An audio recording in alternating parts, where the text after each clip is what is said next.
Be sure to read and follow the safety guidelines to protect your computer from potential damage and ensure your personal safety. For more information about safety guidelines, see the owner's manual at dell.com/support. Before you begin, turn off the computer and disconnect all the attached peripherals.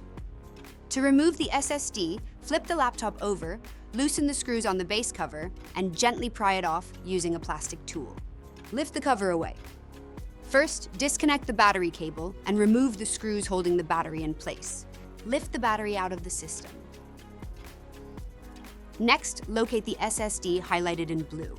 Remove the screw securing the SSD to the system. Gently slide the SSD out of the slot and lift it away. To reinstall the SSD, align the notch on the SSD with the tab in the slot. Slide the SSD into the slot until it is firmly in place.